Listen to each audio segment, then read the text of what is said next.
Welcome back to my another video. इस video में हम लोग स्टार्ट करने वाले हैं operating system and Linux.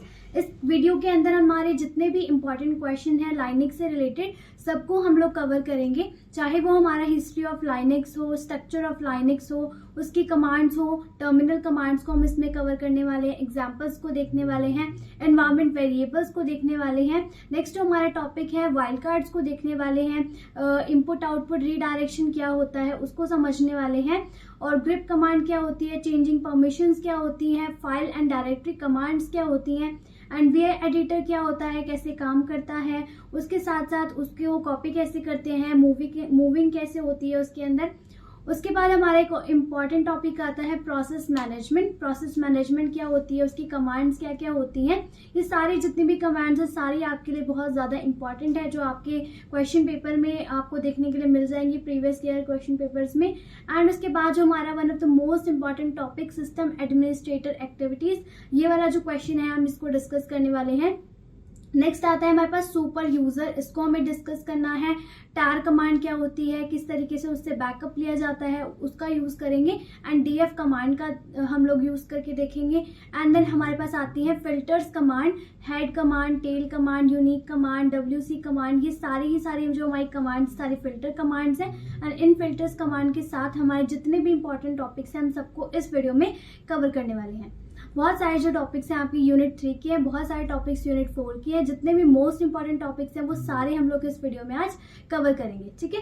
So let's start with first topic, history of Linux. यानी कि हिस्ट्री, जब भी हम लोग लाइनक्स की बात करते हैं, ऑपरेटिंग सिस्टम की बात करते हैं, तो उसकी कोई ना कोई हिस्ट्री होती है। तो हम सबसे पहले हिस्ट्री की बात करते हैं लाइनक्स की।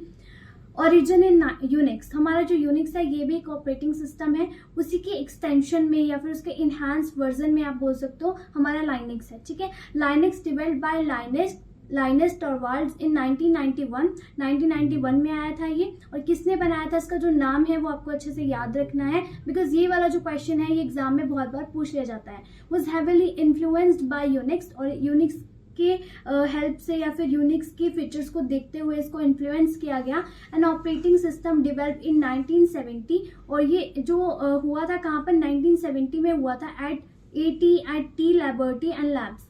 लिबर्टी भी लिख सकते हो, यहाँ पे बेल लैब्स भी लिख सकते हो, ठीक है।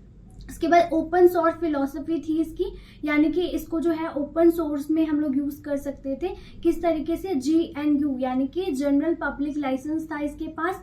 Making it free and open source software, यानी कि इसको आपको यूज करने के लिए कोई पे करने की जरूरत नहीं है, ओपन सोर्स सॉफ्टवेयर था ये। This allowed everyone to study, modify and distribute the source code, और कोई भी जो है इसके सोर्स कोड को जो है कॉपी कर सकता है, यूज कर सकता है, मॉडिफाई कर सकता है।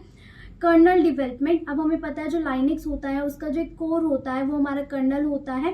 In Linux kernel the core of Linux operating system, यानी कि इसका एक जो मेजर एक हार्ट बोल सकते हो आप, जैसे हमारी बॉडी के अंदर हमारा जो हार्ट है वो बहुत ज़्यादा एक इंपॉर्टेंट रोल प्ले करता है, ऐसे ही लाइनक्स के अंदर जो कर्नल है वो उसका हार्ट की तरह एक बहुत इंपॉर्टेंट रोल प्ले करता है, ठीक है। Linux operating system was initially developed by Linus Torvalds and continues to be maintain by him and a large community of developers world wide. जैसे ही उसको बनाया गया तो स्टार्टिंग में किसने बनाया, उसके बाद उसने उसको मेंटेन भी रखा काफी लंबे टाइम तक, और उसके बाद जो वर्ल्ड वाइड हमारी जो कम्युनिटी थी उसने जो है लाइनक्स को क्या करा, डेवलप करने के बाद उसको मेंटेनेंस करने का काम रहा, ठीक है। उसके बाद आता है expansion of community. The Linux community quickly grew, क्योंकि जो लाइनक्स था वो रैपिड की तरीके से बहुत जल्दी से जो मार्केट में वो आए, बहुत क्विकली जो है ग्रो करना स्टार्ट किया उसने, attracting developers and enthusiasts worldwide who contributes to its development and improvements.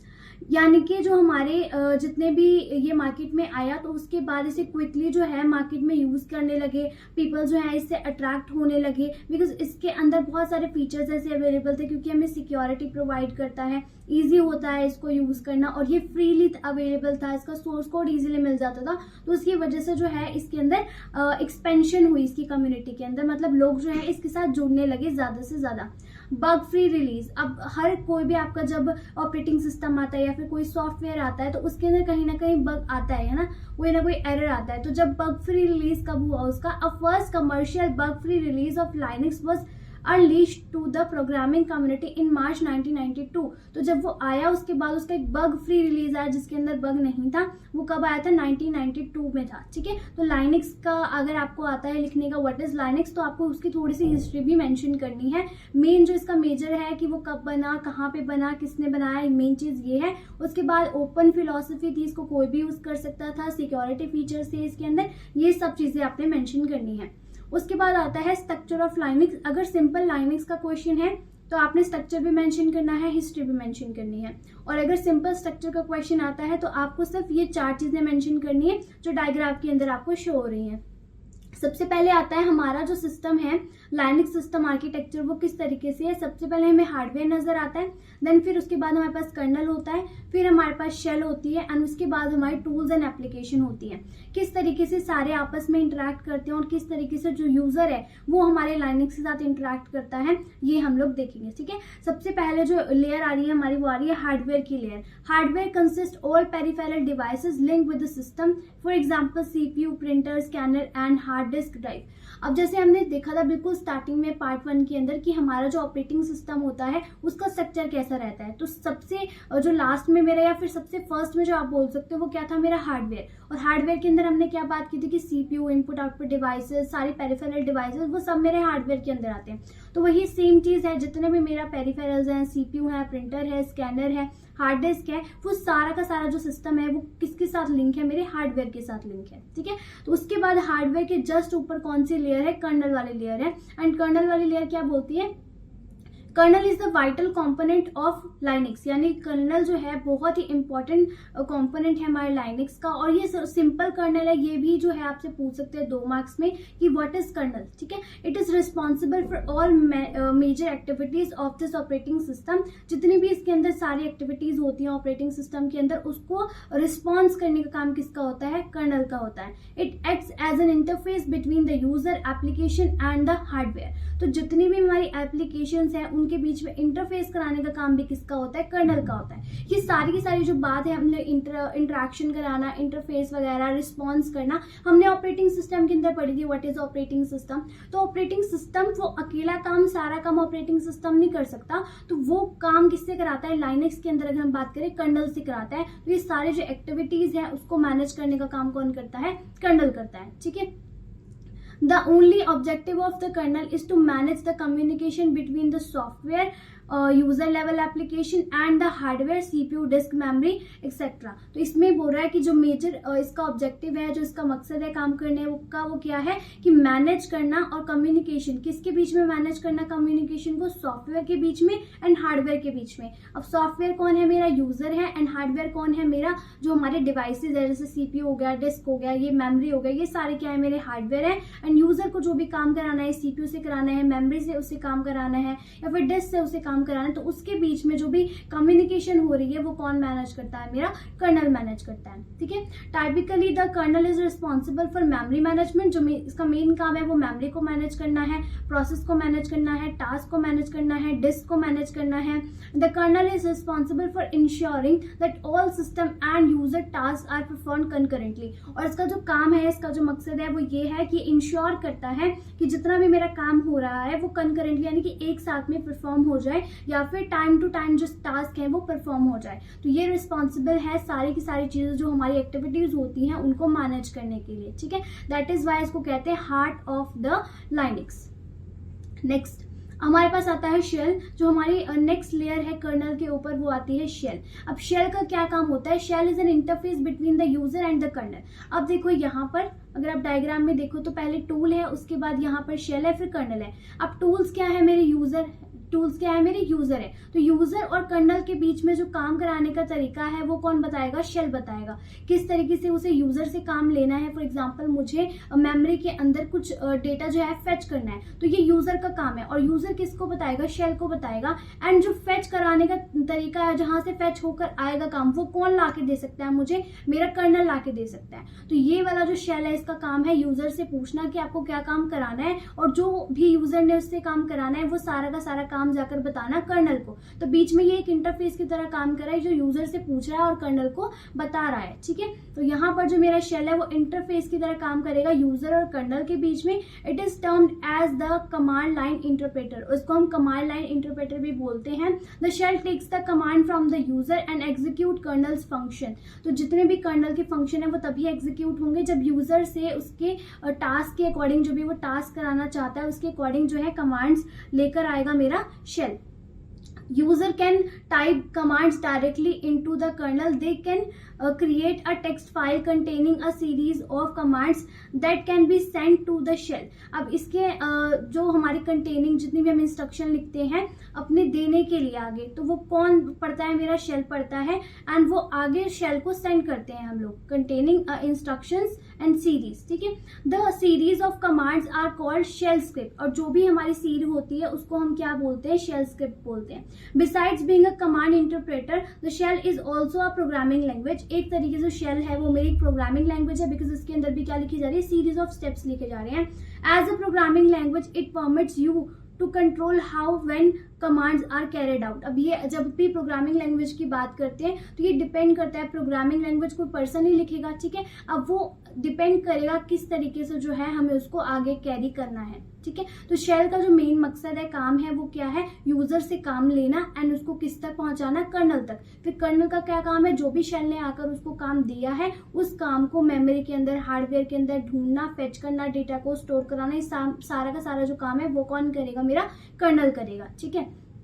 फिर आता है टूल्स एंड एप्लीकेशन। तो जो शेल के ऊपर वाली लेयर है वो कौन सी है, टूल्स एंड एप्लीकेशन है। इसके अंदर मेरा यूजर आएगा, यूजर क्या काम कराना चाहता है, कौन से प्रोग्राम को इन्वोक कराना चाहता है, कहाँ से मेमोरी से डेटा फेच करना चाहता है, कहाँ पे स्टोर करना चाहता है, डेटाबेस को मैनेज करना चाहता है, वर्ड प्रोसेसर चलाना चाहता है। तो सारी की सारी जो टूल्स एंड एप्लीकेशन है वो आएंगे मेरे फोर्थ के अंदर। तो आई होप कि ये क्लियर है आपको, जो है स्ट्रक्चर क्लियर होना चाहिए। पहले आप इसको डायग्राम को लर्न करेंगे। सबसे पहले हार्डवेयर आएगा जिसके अंदर आपकी CPU, input output, disk, memory वगैरह आएगी। उसके बाद कर्नल जो है वो सारी चीजों को रिस्पॉन्स करेगा और इसके बीच में इंटरफेस करेगा, किसके बीच में इंटरैक्ट करेगा, शेल और हार्डवेयर के बीच में। ऐसे ही सेम जो है शेल इंटरैक्ट करेगा टूल्स एंड कर्नल के बीच में। शेल का काम है यूजर से इंटरैक्ट करके कर्नल को लाकर देना, और कर्नल का काम है शेल से इंटरैक्ट करके हार्डवेयर के अकॉर्डिंग काम करना, ठीक है।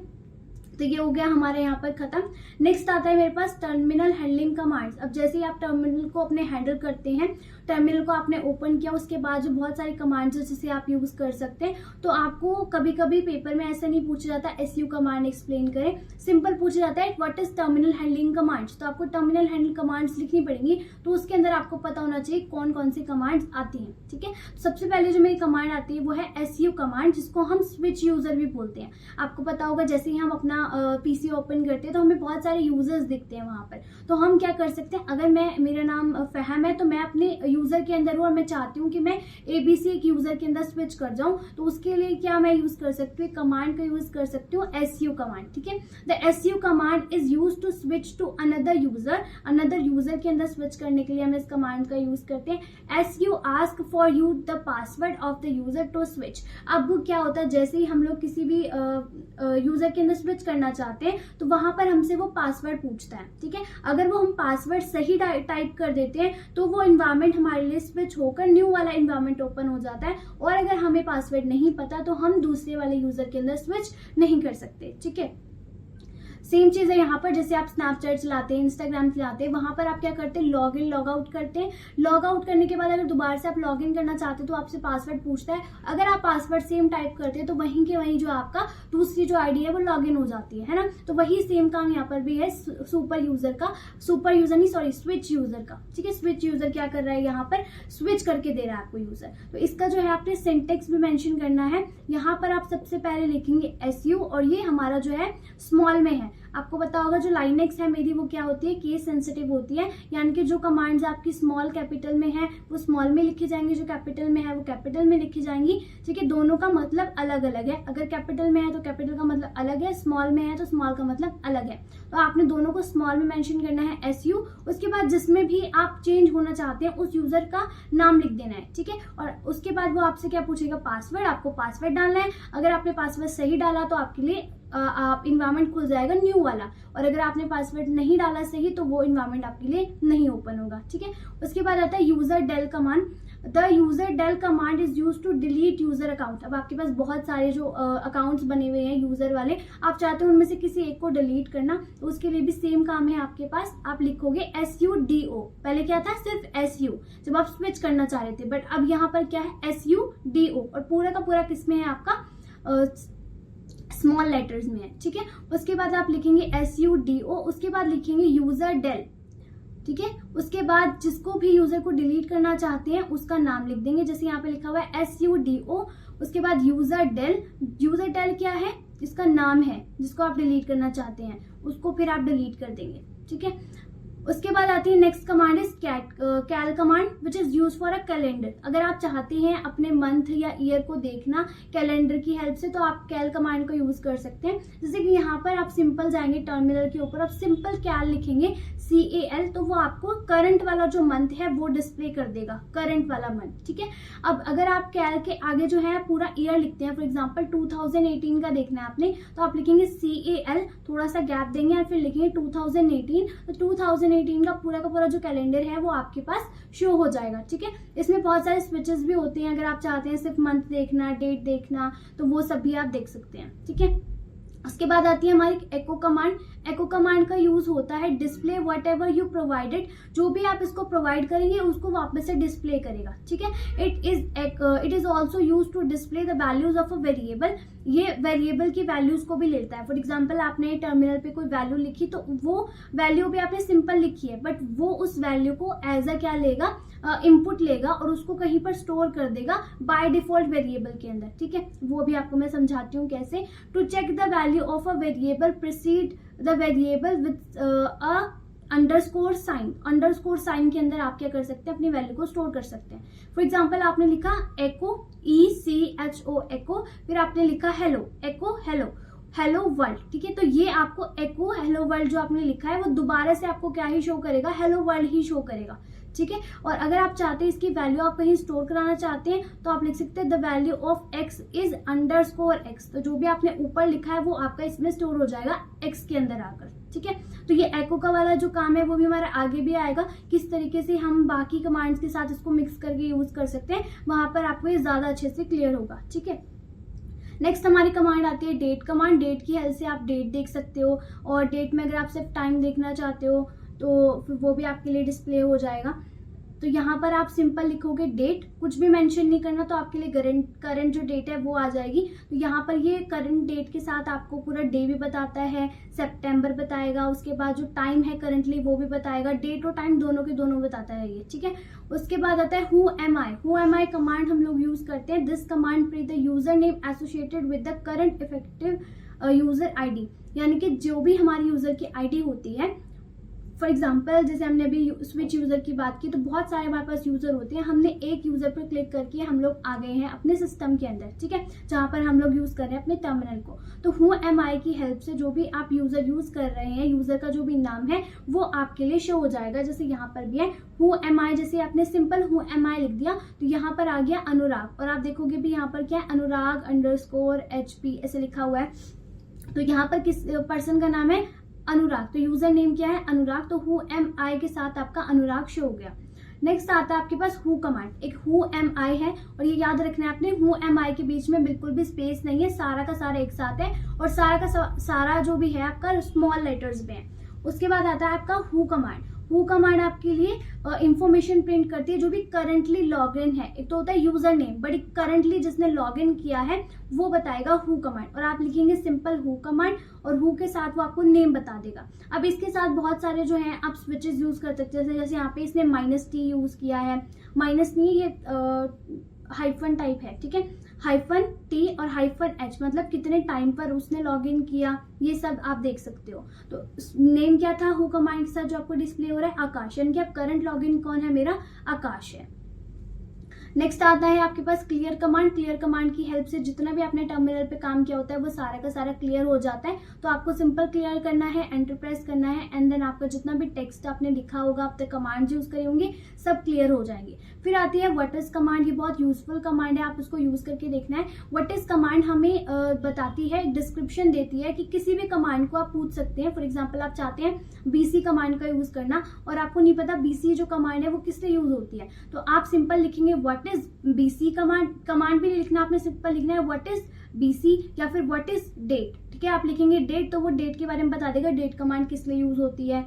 ठीक है, और अगर आप बीसी कमांड के बारे में पूछेंगे तो वो 1 लाइन में आपको बीसी कमांड के बारे में एक्सप्लेन कर देगा। ठीक है, तो यहाँ पर अगर आप देखोगे तो सबसे पहले व्हाट इज -LPWD पूछा है इसने। ठीक है, व्हाट इज कमांड पूछा है PWD, यानी कि PWD जो कमांड है वो किस लिए यूज करी जाती है, तो यहाँ पे लिखा है PWD किस लिए यूज करी जाती है, print name of current working directory. तो PWD की फुल फॉर्म भी होती है प्रिंट वर्किंग डायरेक्टरी, और ये किसके लिए हेल्पफुल है, हमारी जो भी करंट वर्किंग डायरेक्टरी है ये हमें वो बताती है। तो व्हाट इज कमांड हमारी जो भी कमांड्स है उसके बारे में हमें डिस्क्रिप्शन देती है। जैसे नीचे उसने कैट के बारे में पूछा, what is -L cat command, तो ये एक स्विच यूज किया है यहाँ पर। तो जो कैट कमांड है वो हमारी कैंटिनेट करने के लिए और कनकैटिनेट करने के लिए फाइल्स को यूज की जाती है और फाइल्स को बनाने के लिए यूज की जाती है। तो उसने एक लाइन में हमें उसका डिस्क्रिप्शन बता दिया।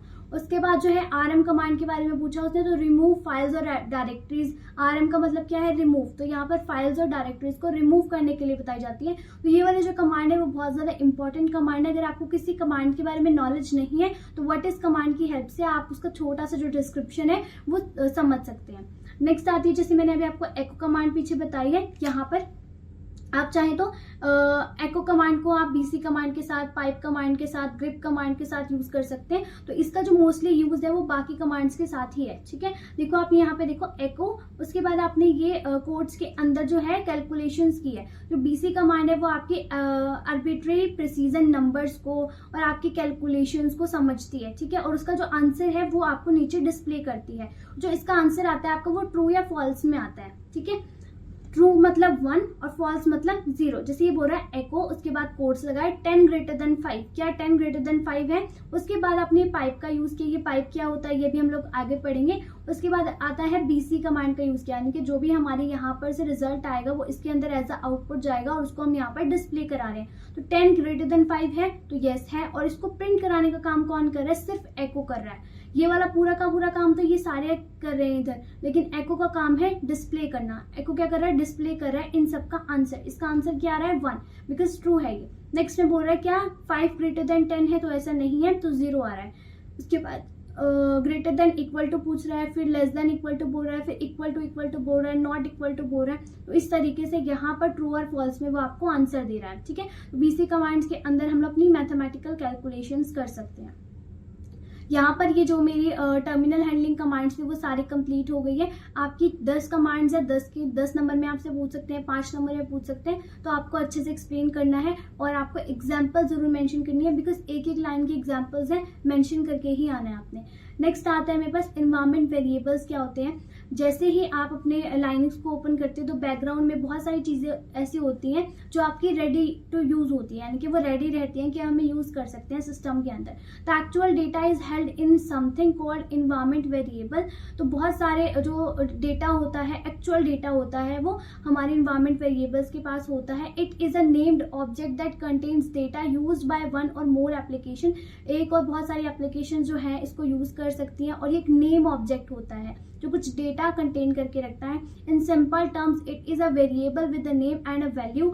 इसके पास जैसे हमारे वेरिएबल्स होते हैं, हम वेरिएबल बनाते हैं और उसकी कोई ना कोई वैल्यू होती है। तो बहुत सारे जो होते हैं हमारे एनवायरमेंट वेरिएबल्स जो हमें बाय डिफॉल्ट मिलते हैं, और बहुत सारे जो होते हैं हम लोग बना भी सकते हैं। The environment variable's name is on the left and the value held by the variable is on the right। यानी कि वेरिएबल का जो नाम होता है वो लेफ्ट साइड पे होता है, एंड जो भी वैल्यू हम उसको असाइन कर रहे हैं वो हम लोग राइट साइड पे लिखते हैं।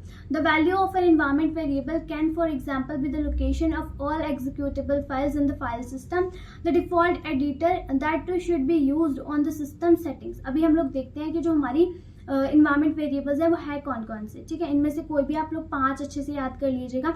सम common environment variables use in Linux can discuss below. सबसे पहले आता है शेल, जो हम लोग यहाँ पर अपने कमांड लाइन इंटरप्रेटर जिसको हमने बोला था उसको यूज करके आए हैं। सेम वही चीज यहाँ पर भी शेल का वही काम है। ठीक है, हाँ जी, तो this describe the shell that will be interpreting any command you type in. तो जो भी आप कमांड को टाइप करोगे उसको इंटरप्रेट करेगा।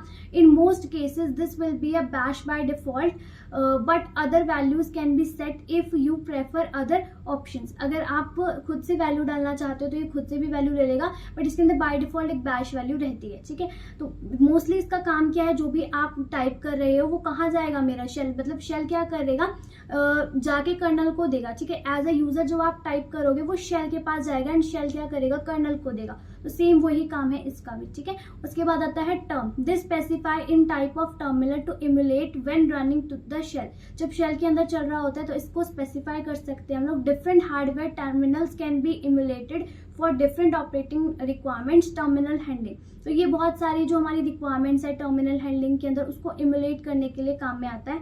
मोस्टली जो आप यूज कर सकते हो वो यूजर वाला आप यूज कर सकते हो, ओल्ड PWD यूज कर सकते हो, और इसका आपको जो मीनिंग है वो अच्छे से क्लियर होगा। यूजर जो है वो आपके लिए करंट यूजर को डिस्प्ले करेगा, जो भी आपका PWD करता है, ठीक है। The current working directory, user लिखोगे आप सिंपल, वो आपकी करंट वर्किंग डायरेक्टरी जो है वो उसके अंदर स्टोर होती है, ठीक है। ओल्ड PWD मतलब पहले कौन सी डायरेक्टरी को यूज किया जा रहा था वो हमारा ओल्ड PWD के अंदर स्टोर होता है, ठीक है। उसके बाद आता है ls_colors। This defines colour code that are used to optionally add coloured output to the ls command. This is used to distinguish different file types and provide more information to the user at a glance. मतलब यहाँ पर जिस तरीके से हमारे ls command लिखते हैं हम लोग या कमांड्स लिखते हैं तो हमें बहुत सारा जो आउटपुट मिलता है देखने के लिए, तो उसमें जो कलर्स पहले से सेट हुए होते हैं हम उसमें चेंजेस कर सकते हैं। एडिशनल जो चेंजेस हैं कलर्स के अंदर वो डाल सकते हैं ताकि जो हमारा डिस्टिंग्विश कर पाए हम फाइल सिस्टम के अंदर। तो ls कलर्स का यूज कर सकते हैं। तो ये भी आपके लिए यूजफुल है कि अगर आप चाहते हैं कि पहली डायरेक्टरी कौन सी खुली हुई थी उसको देखने के लिए ls कलर्स भी आपके लिए यूजफुल है।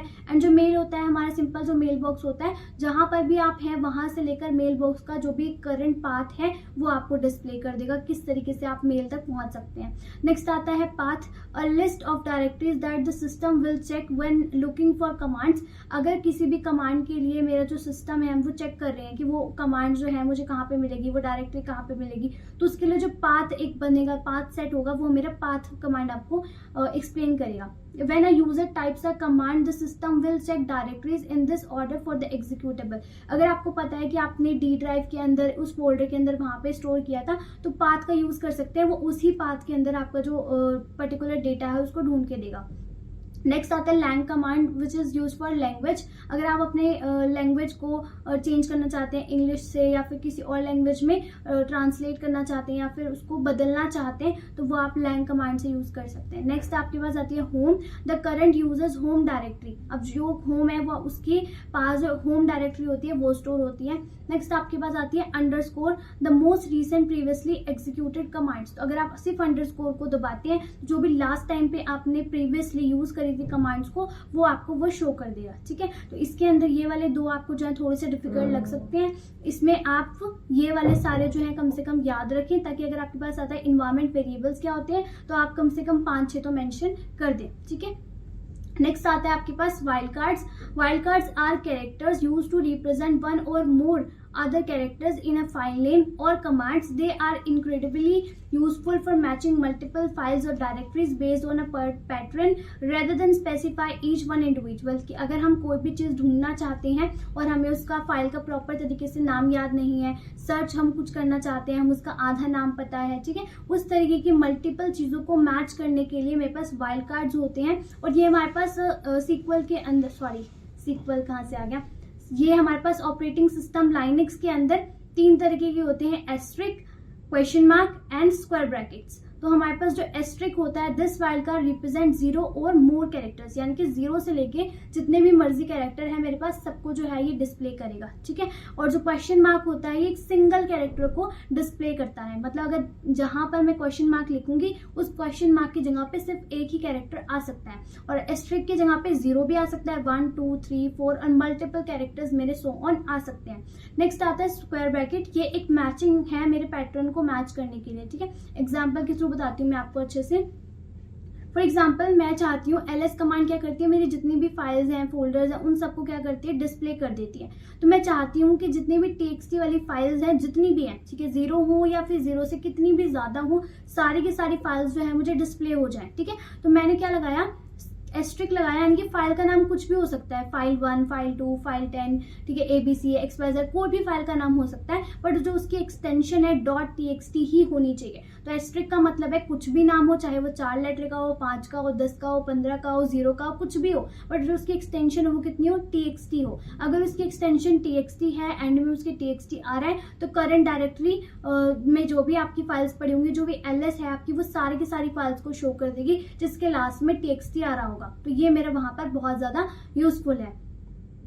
नेक्स्ट आता है मेरे पास क्वेश्चन मार्क। क्वेश्चन मार्क क्या बोलता है, this wild card represent exactly 1 character. तो अगर आपको लगता है जैसे कि ABC है, तो उसमें से आप B भूल गए हैं, बीच में आपको A याद है, C याद है, बीच का जो लेटर था वो आपको याद नहीं है वो क्या लेटर था, तो उस केस में आप क्या कर सकते हैं, एक कैरेक्टर को ढूंढने के लिए आप क्वेश्चन मार्क लगा सकते हैं। जैसे यहाँ पर एग्जांपल में क्या बोला, ls कमांड, यानी कि ls कमांड क्या करेगी, सारी फाइल जितनी भी है उन सबको डिस्प्ले करेगी, बट फाइल के आगे, ये नाम क्या है फाइल का, FILE फाइल है, उसके बाद कोई एक और कैरेक्टर है फाइल के आगे, फाइल 1 हो सकता है, 2 हो सकता है, 3 हो सकता है, 4 हो सकता है, X हो सकता है, Y हो सकता है, Z हो सकता है, कुछ भी हो सकता है, ठीक है। तो फाइल है, उसके आगे एक और लेटर है, वो लेटर क्या है वो याद नहीं है, इसलिए वहां पर क्या लगा दिया, क्वेश्चन मार्क, और फिर लिख दिया .txt, यानी कि उसकी एक्सटेंशन तो txt है, बट बीच का एक लेटर जो है वो याद नहीं है, तो वो उस याद नहीं के लिए हम लोगों ने क्या लगाया है, क्वेश्चन मार्क लगाया है। और ये सारी की सारी फाइल्स को डिस्प्ले कर देगा, जो भी फाइल होगा, FILE होगा जिसके अंदर,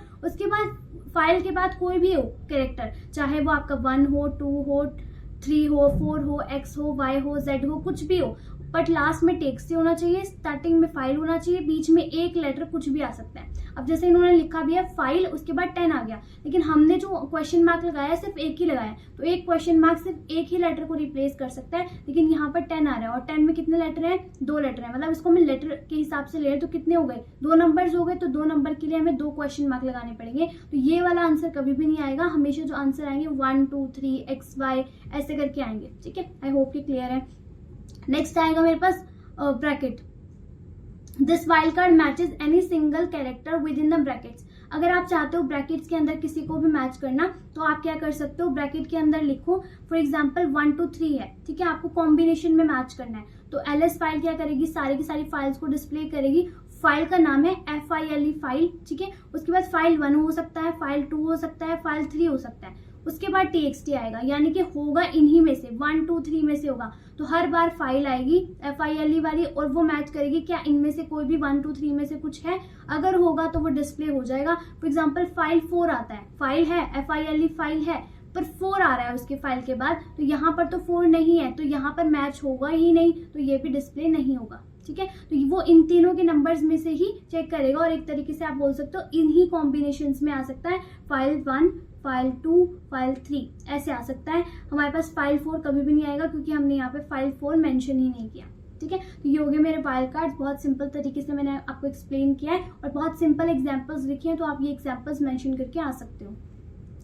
नेक्स्ट आता है मेरे पास define redirection, explain input output redirection operator in detail. तो हमारे पास इनपुट आउटपुट रीडायरेक्शन क्या होता है, उसको एक्सप्लेन में डिटेल करना है, डिटेल में आपको एक्सप्लेन करना है, ठीक है। तो हम कीबोर्ड के थ्रू इनपुट लेते हैं, आउटपुट लेते हैं, मॉनिटर के थ्रू हम आउटपुट देते हैं, कीबोर्ड माउस वगैरह के थ्रू हमारी इनपुट जाती है, but these default so that a command or program takes input from a device and sends output to a device. इसलिए हम लोग काम करते हैं कि हम आउटपुट से क्या लें, हम लोग आउटपुट कहाँ से ले, इनपुट कहाँ से ले, ये सारी चीज़ें जो है हम इन सब से ही लेते हैं जनरली। बट इन लाइनक्स के अंदर हम क्या कर सकते हैं, टर्मिनल विंडो से भी इनपुट आउटपुट ले सकते हैं। कैसे, commands take input from the terminal, terminal से इनपुट लेंगी, and send back to the result terminal window, terminal से ही इनपुट ले रही है और टर्मिनल को ही आउटपुट दे रही है, ठीक है। A command normally reads it's input from the standard output. तो किस तरीके से देते हैं हम सिंपल देखते हैं यहाँ पर। तो जो ये वाला साइन होता है मेरा, इस साइड वाला जो साइन है, ये वाला साइन हमारे लिए किस लिए यूज करते हैं हम लोग, आउटपुट के लिए, और उसको बोलते हैं आउटपुट रीडायरेक्शन ऑपरेटर। तो हमारे पास आउटपुट रीडायरेक्शन ऑपरेटर होता है ये वाला, ठीक है। और इसको इजीली आप यूज कर सकते हैं, कैसे कर सकते हैं अभी देखते हैं। आपने सिंपल लिखा एको, एको कमांड हमने किस लिए यूज करते हैं, जस्ट प्रिंट करने के लिए।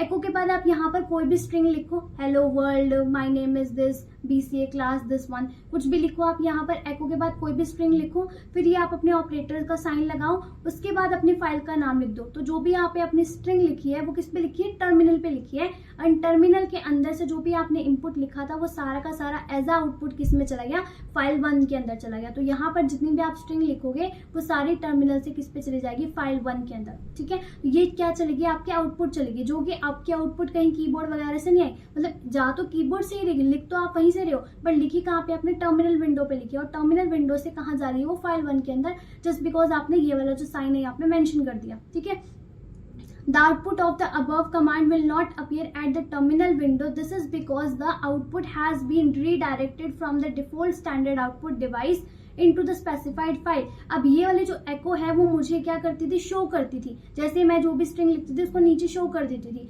बट यहाँ पर ये जो एको कमांड है मुझे ये हेलो जो है टर्मिनल पे शो नहीं करेगी, बिकॉज ये वाला जो हेलो है वो सारा का सारा किसके अंदर चला गया, फाइल 1 के अंदर मूव कर गया। ठीक है, if a command has its output redirected to a file and file already contains some data। अब ये बहुत इंपॉर्टेंट बात है समझने वाली, कि अगर फाइल के अंदर ऑलरेडी डेटा था और हम इस तरीके से डेटा डाल रहे हैं, तो जो भी फाइल 1 के अंदर डेटा था वो सारा का सारा इरेज हो जाएगा, डिलीट हो जाएगा, और सिर्फ उस फाइल के अंदर हेलो चला जाएगा। ठीक है, अगर हम इस तरीके से डालते हैं तो।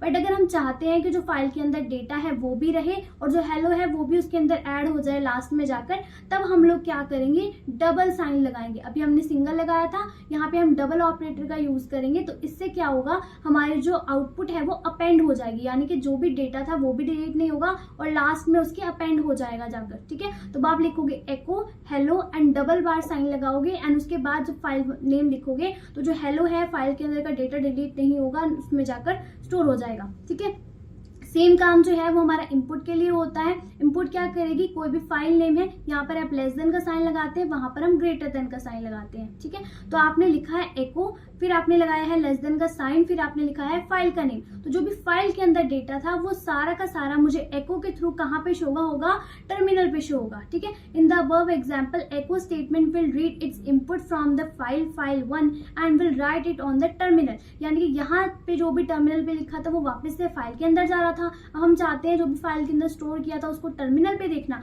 तो उसके लिए हमारे पास क्या तरीका है, एको कमांड। यानी कि हम ये साइन लगाएंगे लेस देन का, फाइल का नाम लिखेंगे और उससे पहले लिखेंगे एको, यानी कि जो भी यहाँ पर हमारे फाइल के अंदर लिखा हुआ है वो एको की हेल्प से हमें कहाँ पर प्रिंट हो जाए, टर्मिनल पे प्रिंट हो जाए। ठीक है, अब इसका जो कॉम्बिनेशन है वो भी हम लोग यूज कर सकते हैं। हम लिखेंगे एको, उसके बाद हमने लेस देन का साइन लगाया, फाइल का नेम लिखा, उसके बाद ग्रेटर देन का साइन लगाया, फिर फाइल 2 का नेम लिखा। अब इस पूरे का नाम क्या है, मतलब क्या है, इसका निकल के आ रहा है echo statement will read its input from a file 1, मतलब वो पढ़ेगी, एको कमांड पढ़ेगी कि फाइल 1 के अंदर क्या डेटा लिखा हुआ है। ठीक है, और उसने जो भी डेटा रीड कर लिया वो सारा का सारा डेटा वो फाइल 2 को पकड़ा देगी कि ये वाला डेटा आप अपनी फाइल के अंदर स्टोर कर लो। मतलब एक तरीके से ये रीड करके और वो ही data same to same file 2 को ट्रांसफर कर रही है। तो देखो एको कमांड का कितना पावरफुल यूज हुआ कि हमारे पास कोई तरीका नहीं था कि हम लोग फाइल का डेटा देख सकते थे, तो हमने क्या किया, एको कमांड का यूज किया और ट्रांसफर भी करा दिया डेटा को। ठीक है, तो ये आपका एक इंपॉर्टेंट टॉपिक है, इसको आपने अच्छे से पढ़ना है। नेक्स्ट आता है आपके पास ग्रिप कमांड, जो कि बहुत बार आपसे पूछा जाता है एंड शॉर्ट में पूछा जाता है एंड आपसे लॉन्ग क्वेश्चन में पूछा जाता है। A grep command which stands for global regular expression print, ये आपके लिए रेगुलर एक्सप्रेशन प्रिंट करती है। ठीक है, it process text line by line, ये क्या करती है, प्रोसेस करती है टेक्स्ट को line by line and print any lines which matches a specified pattern. For example मैंने कोई भी पैटर्न दिया है कि ये वाला जो पैटर्न है इसको मैच करना है अपने इस पैराग्राफ के अंदर, तो ये लाइन बाय लाइन जाएगी और उस पैटर्न को मैच करेगी। ठीक है, grep is a powerful tool for matching a regular expression against text in a file, multiple files or a file stream input। चाहे वो आपकी एक फाइल हो चाहे मल्टीपल फाइल्स हो, अगर आपने कोई पैटर्न दिया है तो उस पैटर्न के अगेंस्ट आपकी हर लाइन के अंदर उस पैटर्न को सर्च करती है।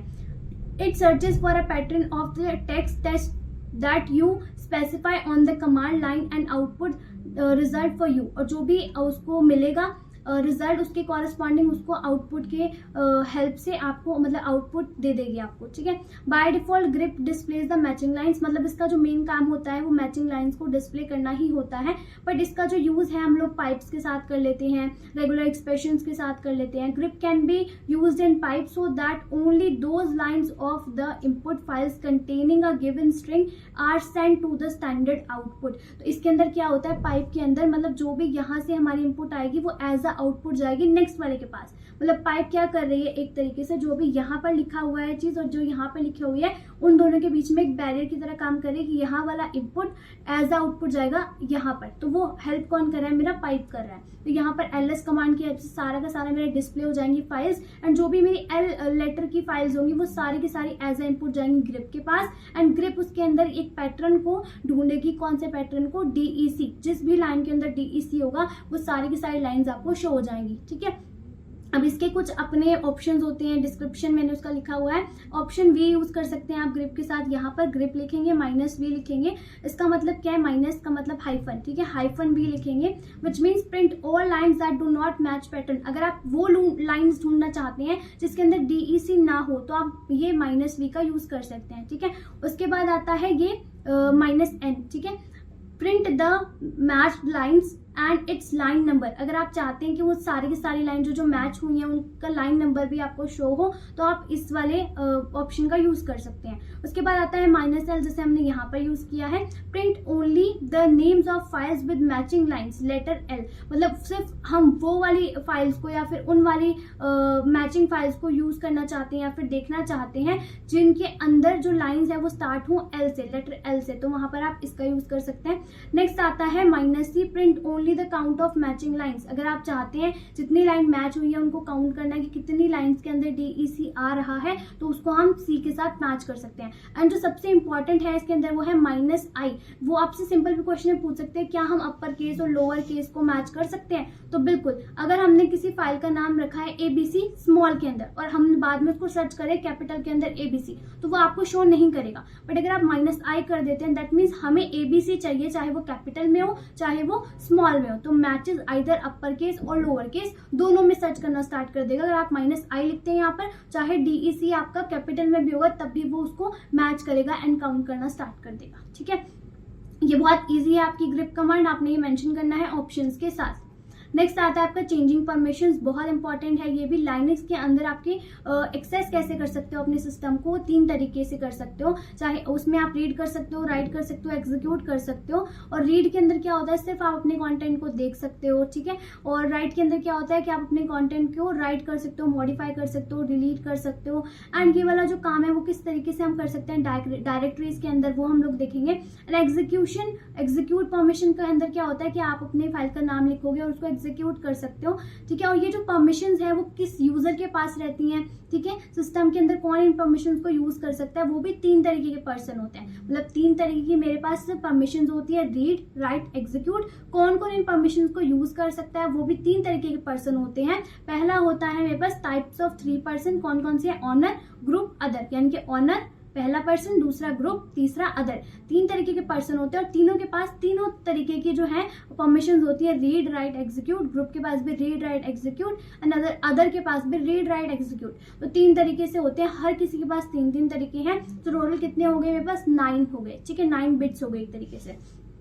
The 9 bits of information to indicate the permission of files or directory। अब जो इसका एक सीक्वेंस रहता है, मतलब टोटल जो ब्लॉक्स होते हैं वो 10 होते हैं। पहला जो ब्लॉक होता है वो एक स्पेशल कैरेक्टर के लिए हम लोग रिजर्व रखते हैं कि फाइल के लिए चेक हो रहा है या फिर डायरेक्टरी के लिए चेक हो रहा है, ये बताता है मुझे फर्स्ट कैरेक्टर जो भी स्पेशल कैरेक्टर है। उसके बाद आगे वाले जो 9 ब्लॉक्स बचते हैं, 9 बिट्स बचती हैं, उसके अंदर सबसे पहला काम होता है मेरे ऑनर का। यहाँ पर जैसे लिखा है ऑनर, ऑनर के पास किस किस चीज की परमिशन है वो हम यहाँ पे लिखेंगे। पहला होगा रीड, सेकंड होगी राइट और थर्ड होगी एग्जीक्यूट। एग्जीक्यूट को आप एक्स से शो करोगे, राइट को आप डब्ल्यू से शो करोगे, रीड को आप आर से शो करोगे। तो पहली जो 3 है वो किसके लिए, ऑनर के लिए है। अगले वाले जो 3 ब्लॉक्स हैं वो किसके लिए होंगे, ग्रुप के लिए होंगे। ग्रुप के लिए भी पहले रीड आएगा, फिर राइट आएगा, फिर एग्जीक्यूट आएगा। जहां पर सिंपल ये डैश छुटा हुआ है उसका मतलब है ग्रुप को सिर्फ रीड और राइट की परमिशन है, एग्जीक्यूट की परमिशन नहीं है। ऐसे ही अदर के लिए आपके पास 3 ब्लॉक्स होंगे, रीड, राइट, एग्जीक्यूट। इसके अंदर भी आपको रीड की परमिशन है, एग्जीक्यूट और राइट की परमिशन नहीं है। जो सीक्वेंस है वो ऐसे ही रहेगा, फर्स्ट वाली 3 किसके लिए, ऑनर के लिए, सेकंड वाली 3 किसके लिए, ग्रुप के लिए, थर्ड वाली 3 किसके लिए, अदर के लिए, ठीक है। और ये वाले जो परमिशन है आप ले भी सकते हो, मतलब दे भी सकते हो, तो आप चेंज भी कर सकते हो परमिशन को। मेन जो क्वेश्चन आएगा चेंजिंग परमिशन, मतलब किस तरीके से हमारी जो परमिशन है वो होती कौन सी है और कितने पर्सन के पास रहती है और कौन कौन सी होती है, कैसा सीक्वेंस रहता है। तो मेन आपके लिए ये कंसेप्ट है। अगर आप चाहते हो कि परमिशन को कैसे चेंज करते हैं प्लस माइनस करके, आप जाकर उसको स्टडी करेंगे, ये आपका होमवर्क है, ठीक है। नेक्स्ट आता है मेरे पास files and directory commands, which is very important commands. ls command जो होती है, जो हम लोग बहुत टाइम से पढ़ते हुए आ रहे हैं, which is list the content of the directory, मतलब डायरेक्टरी के अंदर कितना कंटेंट है वो सारी चीजों को हमारा शो करता है ls कमांड। अगर हम ls ये वाला टिल्ड वाला साइन यूज करते हैं तो वो होम डायरेक्टरी तक हमें ले जाता है और होम डायरेक्टरी का कंटेंट शो करता है। एंड ls हम लोग ये वाला साइन लगाते हैं, ये हमें रूट को शो करता है कि रूट वाला जो कंटेंट है, ठीक है। उसके बाद आता है मेक डायरेक्टरी कमांड, यानी कि हमें डायरेक्टरी बनानी है तो उसके लिए हम mkdir कमांड का यूज करते हैं, जिसमें आप सारा का सारा जो कंटेंट है वो किसमें लिखोगे, स्मॉल में लिखोगे। एंड उसके बाद जो भी आपने डायरेक्टरी बनानी है उसका नाम लिखोगे, एंटर प्रेस करोगे, आपकी डायरेक्टरी बन जाएगी। उसके बाद आता है pwd command, print working directory, किस आप वर्किंग डायरेक्टरी में काम करें, अगर आप उसको प्रिंट कराना चाहते हैं तो उसके लिए हम pwd कमांड का यूज करते हैं। सिंपल आपने pwd लिखना है और एंटर प्रेस करना है, आपको पता लग जाएगा, ठीक है। उसके बाद आता है cd कमांड, जो इसको हम चेंज डायरेक्टरी कमांड भी बोलते हैं, और इसके बहुत सारे ऑप्शंस हैं। अगर आप cd कमांड लिख के रूट वाला साइन लगाते हैं तो ये आपको रूट डायरेक्टरी में ले जाएगा डायरेक्ट। अगर आप काम कर रहे हैं अभी तो डायरेक्ट आपको रूट डायरेक्टरी में स्विच कर देगा। और अगर आप cd करके डॉट डॉट करते हैं तो ये आपको 1 लेवल पीछे ले चलाएगा। फॉर एग्जाम्पल आपने एक डायरेक्टरी ओपन करी, उसके अंदर एक और डायरेक्टरी ओपन करी, उसके अंदर एक फाइल ओपन करी, उसके अंदर एक फाइल ओपन करी, तो जस्ट आप पीछे वाले अंदर जाना चाहते हैं तो ये आपको 1 लेवल बैक लेकर जाएगा डॉट डॉट प्रेस करने पर। फिर आता है cd, ये डैश डैश जो है इसको आप बोलेंगे तो ये आपका जो प्रीवियस डायरेक्टरी है उसके अंदर लेकर जाएगा। फाइल के अंदर फाइल में स्विच नहीं करेगा, डायरेक्टरी में स्विच करेगा, जो प्रीवियस डायरेक्टरी थी उसमें लेकर जाएगा। एंड cd डैश लगाएंगे तो जो भी आपकी होम डायरेक्टरी है डायरेक्टली आपको पूरी होम डायरेक्टरी में स्विच कर देगा, ठीक है। cd कमांड भी आपकी इंपॉर्टेंट है, इसको आपने याद रखना है। नेक्स्ट आती है आपकी rmdir कमांड, यानी कि रिमूव डायरेक्टरी कमांड। अगर आप चाहते हैं कोई भी आपकी डायरेक्टरी बनी हुई है और वो खाली है, उस डायरेक्टरी को आप डिलीट करना चाहते हैं तो सिंपल आप rm और dir लिखेंगे और अपनी डायरेक्टरी का नाम लिखेंगे तो वो डिलीट हो जाएगी। पर अगर उस डायरेक्टरी के अंदर बहुत सारा डेटा है तो आपको रिकर्सिवली चलाना पड़ेगा और उसके लिए डिलीट करने के लिए आपको rm कमांड का यूज करना पड़ेगा, ठीक है। उसके बाद आता है cat कमांड। cat कमांड हमारी क्रिएट करने के लिए यूज की जाती है फाइल को। सबसे पहले आप लिखेंगे क्रिएट अ फाइल, मतलब क्रिएट अ फाइल, ये आपको मेंशन किया है कंटेंट, ठीक है। सिंपल आप लिखेंगे कैट, उसके बाद अपने ये ग्रेटर देन का साइन लगाएंगे, उसके बाद जो भी फाइल आप बनाना चाहते हैं वो बनाएंगे एंड कंट्रोल डी से आप उसको सेव कर सकते हैं, ठीक है। अगर आप उस पर कंटेंट नहीं लिखना चाहते, सिंपल आप पहले लिखेंगे कैट, फिर ग्रेटर देन का साइन, फिर फाइल का नेम, और उसके बाद आप अपना जो फाइल में अंदर डेटा है वो लिखना स्टार्ट कर सकते हैं, ठीक है। और जब आप उसको सेव करना चाहते हैं कंट्रोल जेड करने पर आपका जो डेटा है वो सेव हो जाएगा, और अगर आप उससे एग्जिट होना चाहते हैं तो कंट्रोल डी करने पर आप उससे एग्जिट कर पाएंगे। और अगर आप चाहते हैं कि बाद में उस फाइल का डेटा को देखना तो सिंपल आप कैट लिखेंगे और इस टाइम पे आपको एक ग्रेटर देन की साइन की लगाने की जरूरत नहीं है। सिंपल आप अपनी फाइल का नाम लिखेंगे तो आप अपने डेटा को देख सकते हैं, शो हो जाएगा आपको डेटा। नेक्स्ट आते हैं आपके पास mv कमांड, यानी कि मूव फाइल्स। अब मूव फाइल का काम सिंपल मूव करना नहीं है, इसके 2 काम है। ये आपके लिए रीनेम वाला काम भी करती है और जो एक जगह से दूसरी जगह पे अगर आप शिफ्ट करना चाहते हैं उसका काम भी करती है। सबसे पहले आप लिखेंगे mv, उसके बाद आप पहले लिखेंगे कौन सी जो फाइल है वो आपके पास अभी उसका नाम चेंज करना चाहते हैं। फॉर एग्जांपल आपके पास है abc टेक्स्ट फाइल, ठीक है। abc टेक्स्ट फाइल आप लिखेंगे और उसके बाद आप लिखेंगे xyz टेक्स्ट, मतलब abc का नाम आप XYZ रखना चाहते हैं, ठीक है। तो ये पहले वाला वो जिसको चेंज करना चाहते हैं, दूसरे वाला वो जो आप रखना चाहते हैं, तो ये आप रीनेम कर देंगे। और अगर आप चाहते हैं किसी भी फाइल को जो आप किसी और जगह पे शिफ्ट करना चाहते हैं, उसकी लोकेशन को चेंज करना चाहते हैं, तब आप पहले लिखेंगे उसका फाइल का नाम जो भी नाम है, उसके बाद आपको इस तरीके से अपना पूरा का पूरा पाथ मेंशन कर देंगे जहां पर भी आप उसको स्टोर करना चाहते हैं। जैसे यहाँ पे होम फोल्डर के अंदर आप BCA के अंदर उसको स्टोर करना चाहते हैं तो आप यहाँ पे उसको मेंशन कर दीजिएगा। तो ये हो गया आपका खत्म। वेट अ मिनट,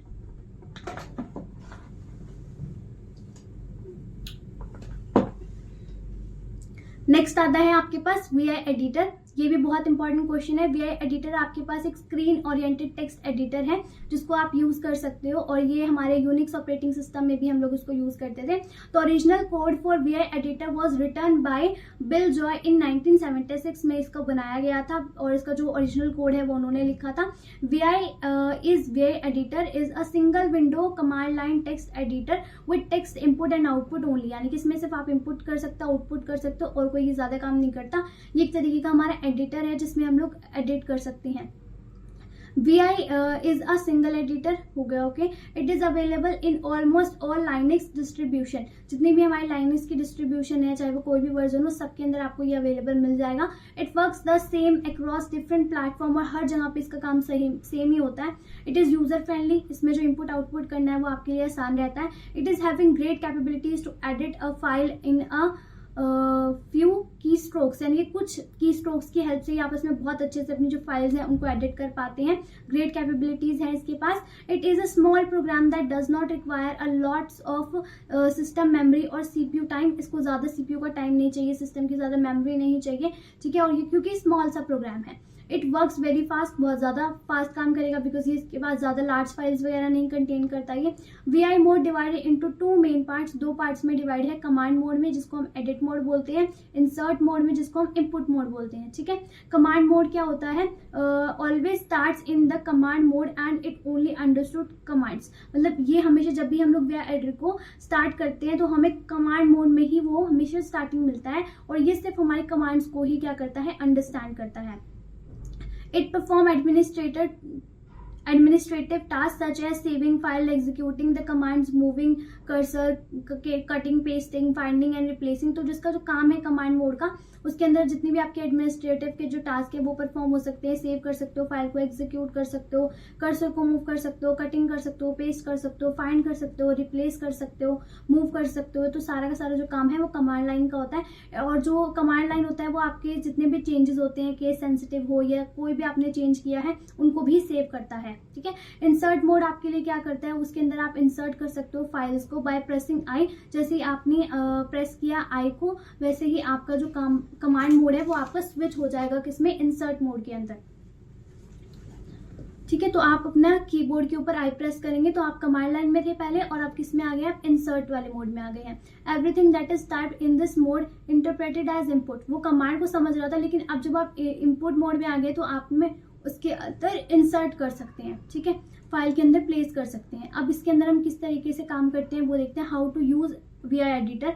सबसे पहले हमें फाइल को क्रिएट करना पड़ेगा। जैसे हम VI एडिटर को ओपन करें, सिंपल आप लिखेंगे VI, और जो भी आप अपनी फाइल का नाम रखना चाहते हैं वो लिखेंगे। अब एंटर प्रेस कर देंगे, ठीक है। लिखेंगे VI, मैंने लिखा है सैम्पल, सैम्पल नाम की एक फाइल जो है वो क्रिएट हो जाएगी। फिर आएगा उसके अंदर हम कंटेंट कैसे लिख सकते हैं, तो हम अभी किस में थे, कमांड लाइन में। तो कमांड लाइन ने उसने क्या बनाई, फाइल। अब हमें इसमें लिखना है कंटेंट, तो कंटेंट समझने के लिए हमें जाना पड़ेगा इंसर्ट मोड में। इंसर्ट मोड में जाने के लिए पहले हम लिखेंगे आई, और उसमें एंटर प्रेस करेंगे। उसके बाद हम अपने डेटा को लिखते जाएंगे, तो जो भी हम डेटा लिखेंगे वो एज अ इंसर्ट जा रहा है, उसके अंदर एज अ इनपुट जा रहा है, ठीक है।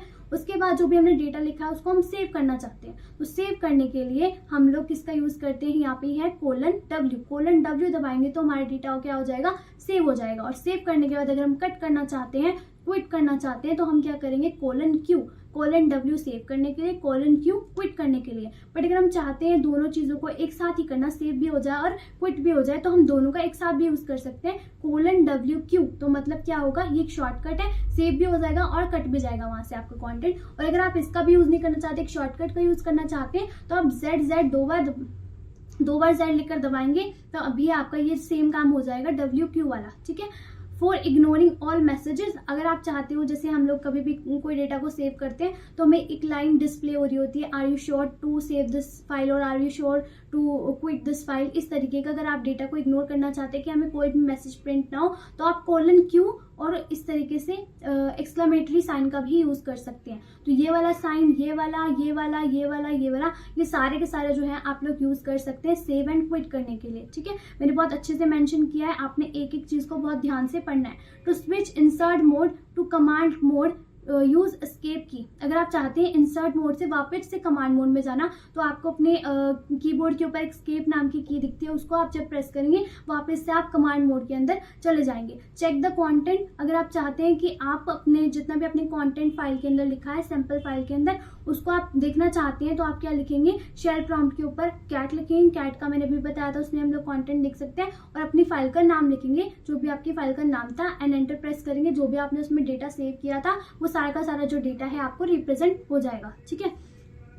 नेक्स्ट आता है आपके पास डिलीटिंग टेक्स्ट। अगर आप उसमें से कुछ टेक्स्ट को डिलीट करना चाहते हैं, रिमूव करना चाहते हैं, तो इसके पास एबिलिटी है कि वो आपके टेक्स्ट को डिलीट कर सकता है। ठीक है, after removing the text it has ability to generate the same text again. आपने डिलीट कर भी दिया है लेकिन फिर भी वो उस टेक्स्ट को दोबारा से कहीं और पर पेस्ट कर सकता है, because it's copy into the अननेम text buffer. इसके पास एक अननेम टेक्स्ट बफर होता है जिसके अंदर सारी की सारी जो चीजें हैं आपकी वो स्टोर हो जाती हैं। ठीक है, विच इज जब भी आपको रिक्वायर्ड हो वो आप उसको दोबारा से पेस्ट कर सकते हैं। ठीक है, आप उसके अंदर कोई भी अगर वर्ड, अब यहाँ पर अगर आप डिलीट करना चाहते हैं तो ये लेटर भी डिलीट कर सकता है, कोई कैरेक्टर डिलीट कर सकता है, कोई वर्ड डिलीट कर सकता है, कोई लाइन डिलीट कर सकता है। तो उसके पास हर तरीके की एबिलिटी है। अगर आप कोई वर्ड डिलीट करना चाहते हैं तो आप DW प्रेस करेंगे तो एक वर्ड डिलीट करेगा। अगर आप 4 वर्ड डिलीट करना चाहते हैं, 5 करना चाहते हैं, मल्टीपल वर्ड्स डिलीट करना चाहते हैं तो आप उतना नंबर प्रेस करेंगे एंड DW प्रेस करेंगे तो आपके उतने वर्ड डिलीट हो जाएंगे। ऐसे ही लाइन के लिए आपका जो सिंबल है वो है DD लिखेंगे तो आपकी लाइन डिलीट होगी। अगर आप एक लाइन डिलीट करना चाहते हैं सिंपल DD लिखेंगे। अगर आप 4, 5, 10, 15 लाइन डिलीट करना चाहते हैं तो आप पहले नंबर मेंशन करेंगे फिर अपना DD लिखेंगे। ऐसे ही सेम कैरेक्टर के लिए होता है X। अगर आप X लिखते हैं तो सिर्फ एक कैरेक्टर डिलीट होगा। आप अगर एक से ज्यादा कैरेक्टर डिलीट करना चाहते हैं तो 4X, 5X, 7X ऐसे लिख सकते हैं आप।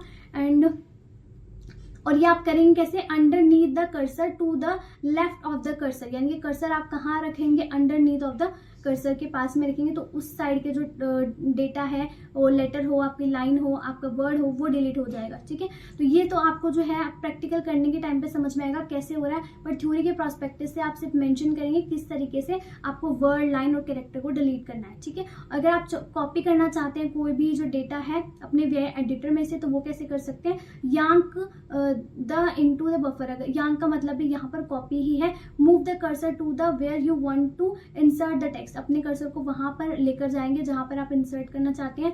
Place the text from the buffer to new location. ठीक है, अब इसको आप यहाँ पर समझिए। कॉपी टेक्स्ट अगर आप कॉपी करना चाहते हैं तो आप स्मॉल y यानी कि 2 बार y लिखेंगे और कैपिटल Y का यूज कर सकते हैं। ये यांक करने के लिए या फिर कॉपी करने के लिए आपका यूज किया जाता है।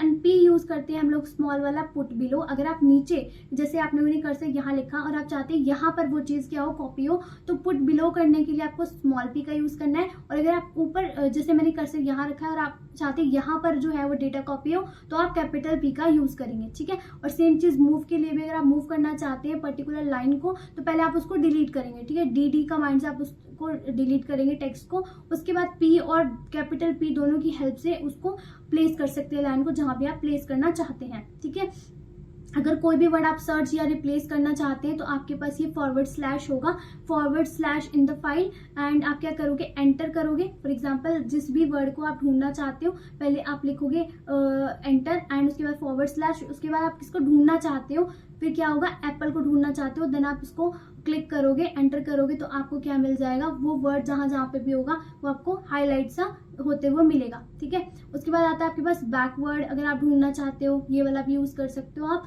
उसके बाद आता है स्ट्रिंग एंड G, यानी कि it is most powerful to replacing and searching के लिए जो हम क्या कर सकते हैं, मॉड्यूलो S एंड G का भी यूज कर सकते हैं। मॉड्यूलो S, उसके बाद हमने स्लैश लगाया एप्पल, स्लैश लगाया पियर्स एंड स्लैश लगाया G।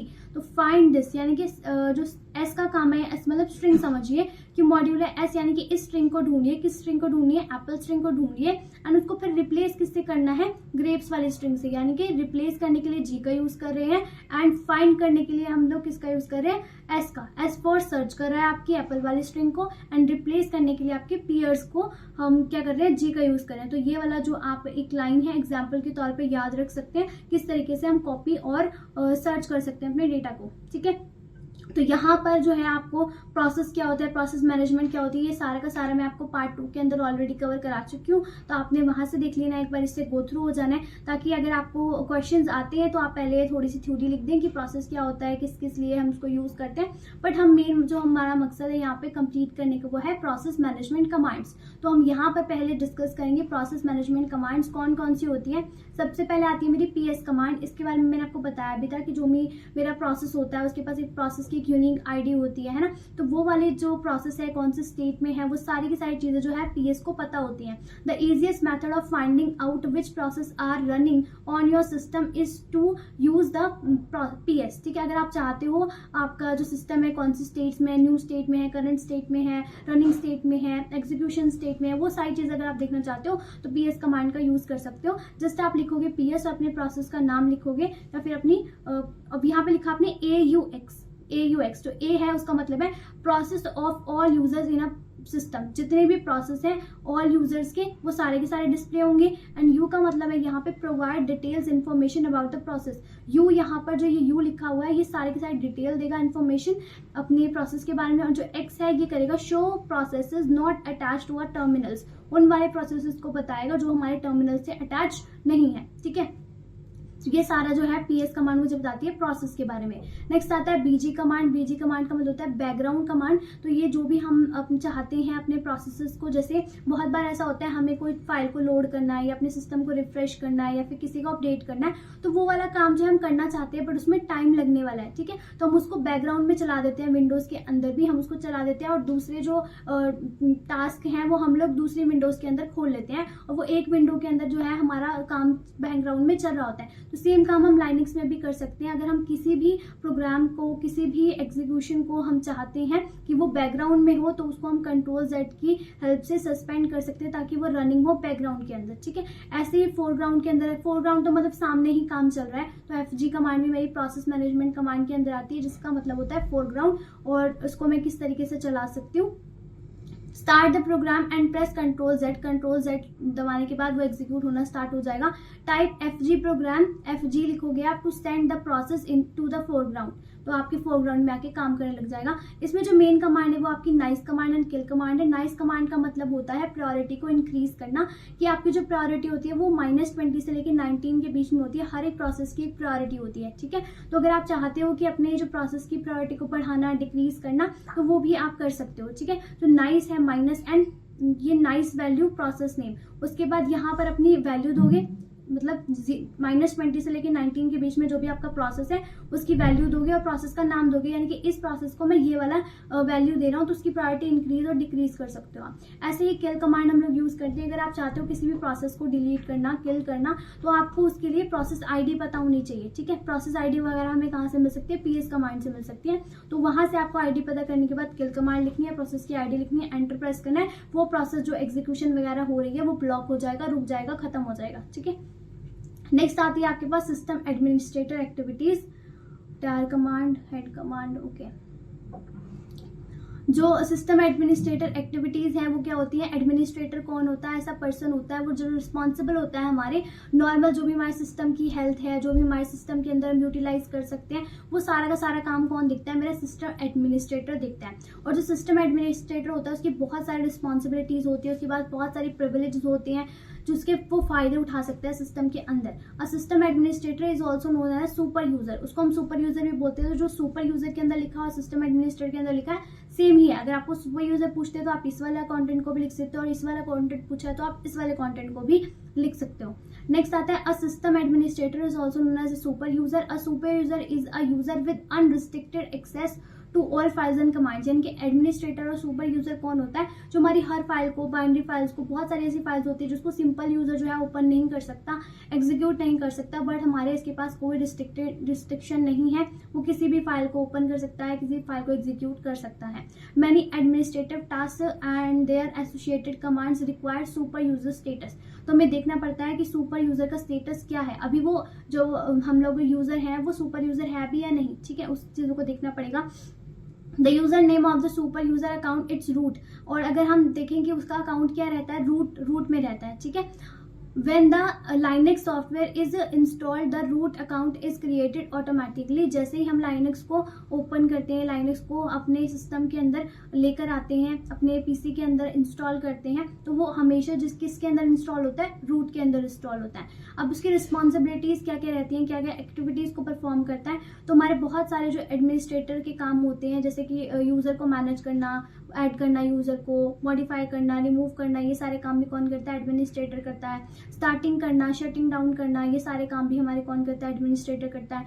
डिस्क स्पेस मैनेजमेंट की कितनी डिस्क खाली है, कौन सी फाइल्स को कंप्रेस करना है, कौन सी को रीअलोकेट करना है, डीअलोकेट करना है, सब काम भी किसका होता है? हमारे एडमिनिस्ट्रेटर का होता है। उसके बाद बैकअप लेना है, कहाँ बैकअप लेना है, कौन सी फाइल्स को डिलीट करना है, टायर कमांड कब यूज़ करना है, ये सब कमांड किस लिए यूज़ होती है? हमारी टायर कमांड यूज़ होती है, वो भी कौन करता है? एडमिनिस्ट्रेटर ही करता है। उसके बाद ये इंस्टॉल करने के लिए अगर हमें न्यू सॉफ्टवेयर की ज़रूरत है, ओल्ड सॉफ्टवेयर हमारे फेल हो गया, उसके लिए भी हमारा एडमिनिस्ट्रेटर ही काम करता है। Responsible for all the local events, जितने भी लोकल इवेंट्स होते हैं सिस्टम के अंदर, कम्युनिकेट करना यूजर के साथ, सिस्टम एक्टिविटीज़ को परफॉर्म करना, सब काम मेरे किसके होते हैं? सिस्टम एडमिनिस्ट्रेटर एक्टिविटीज़ के होते हैं। मतलब एक्टिविटीज़ परफॉर्म करता है सारा सिस्टम एडमिनिस्ट्रेटर या फिर सुपर यूजर। ठीक है, सुपर यूजर का भी सेम काम है, आप इसको सेम टू सेम लिख सकते हैं, एक बार आपने इसको रीड करना है। ठीक है, उसके बाद आता है आपके पास बैकअप यूजिंग टायर कमांड। अगर आप टायर कमांड के थ्रू बैकअप लेना चाहते हैं तो आप कैसे ले सकते हैं? The tar program is usually the command use to save files and directories to an archive medium and recover them later. मतलब जिस तरीके से हम व्हाट्सएप के अंदर बहुत सारे जो अकाउंट्स होते हैं, जो हमारे कॉन्टैक्ट्स होते हैं, उनको हम अचीव कर सकते हैं, ठीक है, अर्काइव कर सकते हैं। तो उस तरीके से हम लोग बैकअप कमांड, हमारी जो टायर कमांड है वो भी हमारी बहुत सारी फाइल्स एंड डायरेक्टरीज को अर्काइव करके, यानी कि उसको छुपा देती है, बाद में हम उनको रिकवर कर सकते हैं।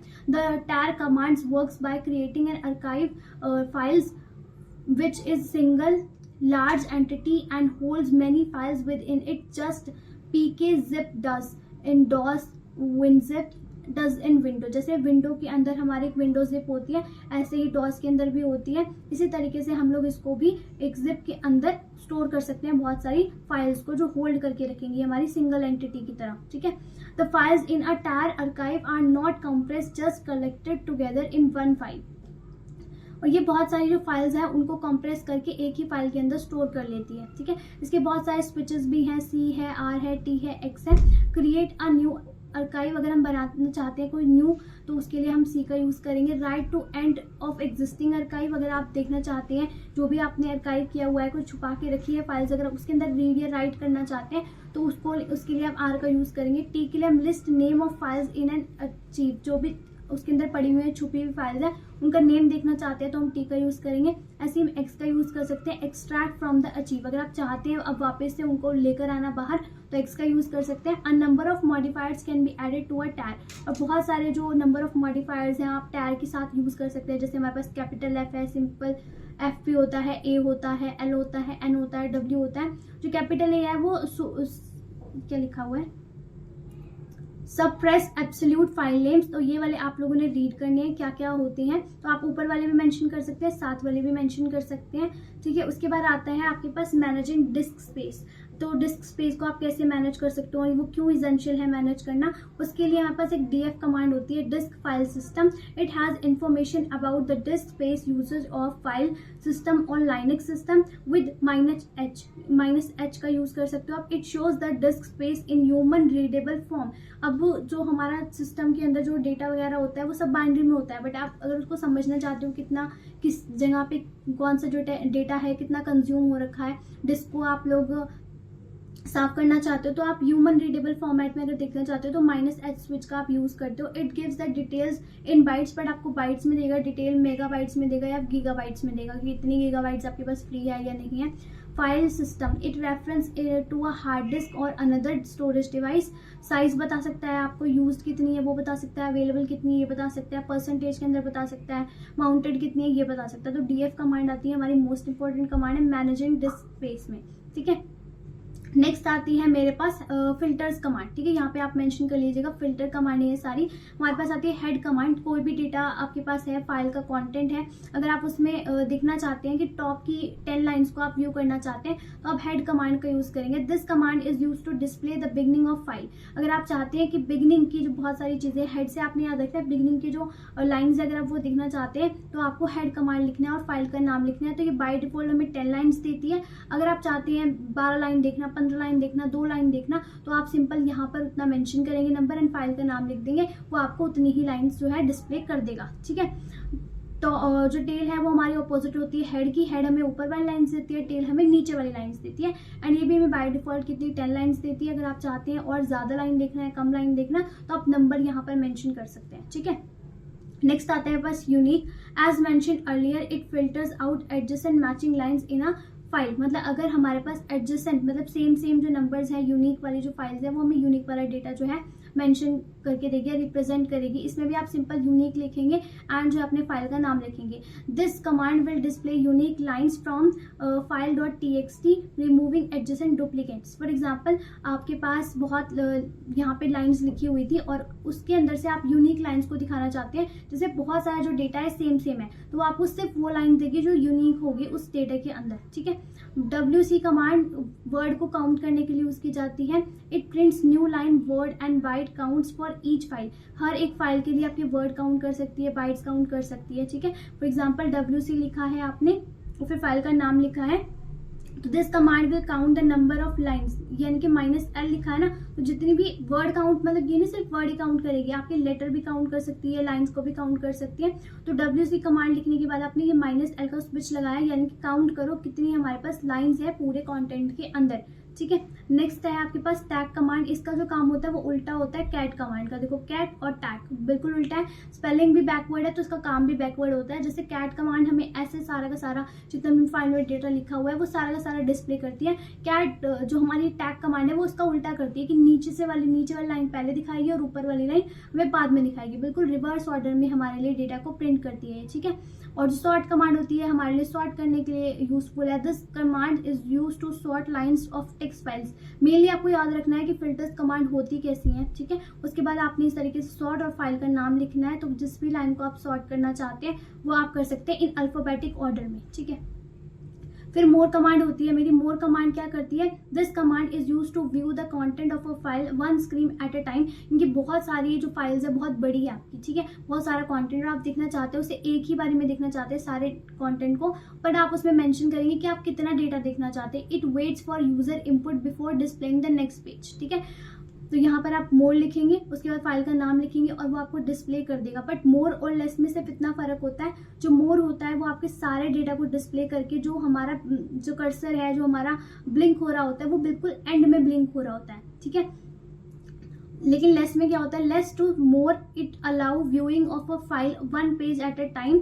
इसके अंदर हम एक पेज को ही एट अ टाइम देख सकते हैं, इसके अंदर हम बहुत सारे पेजेस को सेम टाइम पे देख सकते हैं। But it provide additional functionality like scrolling backward. तो इसमें क्या कर सकते हैं, वापस से ऊपर जा सकते हैं, इसके अंदर हम वापस से ऊपर नहीं जा सकते, सिर्फ इतना सा डिफरेंस है इसके अंदर, ठीक है। This command will display the content file.txt using the less pager. ठीक है जी, आपका ये जो लाइनक्स है इसके बहुत सारे जो इंपॉर्टेंट क्वेश्चंस थे हमने यहाँ पर कवर कर लिए हैं। थोड़ा स्पीड के साथ कवर करें क्योंकि लंबी हो जाती है वीडियो।